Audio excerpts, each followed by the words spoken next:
কিছু কর্মীর জন্য সুখবর রয়েছে, কারণ তাদের বকেয়া মেটানোর নির্দেশ দিল হাইকোর্ট। কি এই আপডেট অবশ্যই জানুন।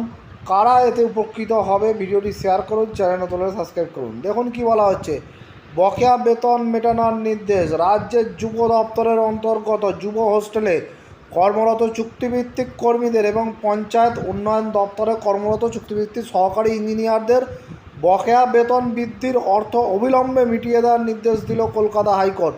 সম্প্রতি বিচারপতি অমৃতা সিংহ নির্দেশ দিয়েছেন, 2024 সালের চুক্তিভিত্তিক কর্মীদের বেতন সংক্রান্ত সরকারি বিজ্ঞপ্তি অনুযায়ী উভয় দপ্তরের ক্ষেত্রেই মামলাকারীদের বার্ষিক বেতন বৃদ্ধির অর্থ মাসিক বেতনের মাধ্যমে মিটিয়ে দিতে হবে রাজ্যকে। এর পাশাপাশি বিচারপতির আরও নির্দেশ, স্থায়ী নিয়োগের বিষয়টি নিয়ে পরবর্তী শুনানি করে সিদ্ধান্ত নেবে কোর্ট। উল্লেখ্য, দুটি পৃথক মামলা দায়ের হয়েছিল হাইকোর্টে। চুক্তিভিত্তিক কর্মীদের আইনজীবী ফিরদৌস শামীম অভিযোগ করেন, যোগ্যতা থাকা সত্ত্বেও চুক্তিভিত্তিক কর্মীদের স্থায়ী পদে নিয়োগ করা হয়নি। কাউকে 10 বছর, কাউকে 20 বছরের বেশি ধরে চুক্তিভিত্তিক কর্মী হিসাবে কাজ করাচ্ছে রাজ্য। ফিরদৌসের আরও অভিযোগ, 2024 সালের সরকারি নির্দেশিকা অনুযায়ী তার মক্কেলদের চুক্তিভিত্তিক কর্মীদের জন্য বরাদ্দ বার্ষিক বেতন বৃদ্ধির অর্থও দেওয়া হয়নি।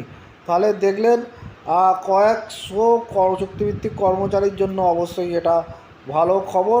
রাজ্যের যে যুব হোস্টেল আছে সেখানে যারা চুক্তিভিত্তিক কর্মী আছে, এছাড়া পঞ্চায়েত উন্নয়ন দপ্তরের চুক্তিভিত্তিক ইঞ্জিনিয়ারদের, সহকারী ইঞ্জিনিয়ারদের জন্য এই নির্দেশ দিয়েছে কলকাতা হাইকোর্ট।